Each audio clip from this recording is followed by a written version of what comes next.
قرآن کریم نے دعویٰ کیا غلبت الروم فی ادنی الارض،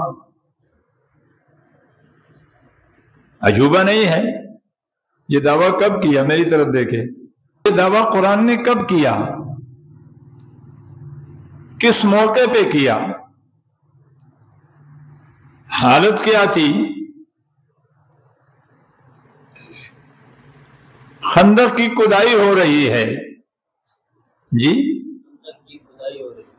پتہ چلا کہ مکے والے مدینہ پر چڑھائی کرنے آ رہے ہیں،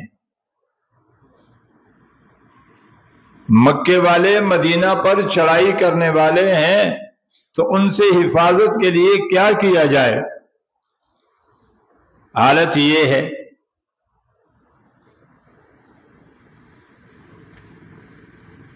تو پیغمبر کونین صلی اللہ علیہ وسلم کے ایک معروف صحابی سلمان فارسی رضی اللہ تعالیٰ عنہ، جو ایران سے آئے تھے، فارس سے، عجم تھے، تو ان کو وہاں کے سارے حالات اور واقعات جانتے تھے وہ، کہ اس طرح جب دشمن حملہ کرتے تو اس سے حفاظت کا سامان کیا ہوتا ہے، تو مشورے آتے رہے۔ تو حضرت سلمان رضی اللہ تعالیٰ عنہ نے یہ مشورہ دیا کہ ہم مدینے کے سے اتنے فاصلے پر خندق کھود لیتے ہیں۔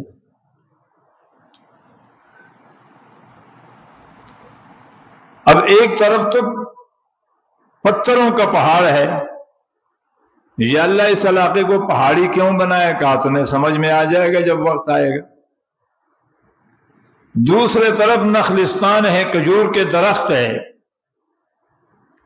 یا اللہ اتنی گچھ پچھ یہ کھجور کے درخت کیوں لگائے ہوئے؟ کہا وقت آئے گا سمجھ میں آ جائے گا۔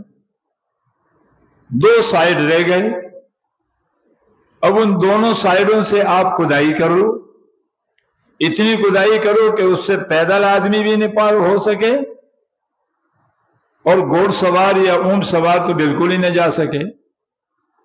دو طرف جو ہے یہ تو پہاڑ ہے انگریزوں کا، پتھروں کا، اس پہ تو نہیں آ سکتے، اور دوسری طرف نخلستان ہے، کھجور کے درخت اتنے گچھ پچھ لگے ہوئے ہیں کہ اس میں سے بڑی مشکل سے ایک آدمی نکل سکتا ہے۔ یہ ایک ہی راستہ ہے، اس میں کھدائی کر لو۔ اب پتہ چلا کہ یہ پہاڑ بھی اللہ نے پہلے سے ہی اس کا انتخاب کیا تھا، اور یہ نخلستان کا انتخاب بھی پہلے سے کیا تھا۔ حالت یہ بنی ہوئی ہے، کھدائی کر رہے ہیں۔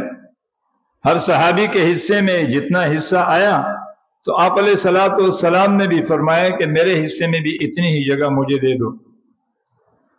یہ سیرت طیبہ کا حصہ ہے کہ پورے لوگ جس کام میں لگے ہوئے ہیں، کوئی جماعت، کوئی گھر والے، تو جو بڑا ہے، سربراہ ہے، اس کو بھی اپنے حصے کا وہ کام کرنا چاہیے جی۔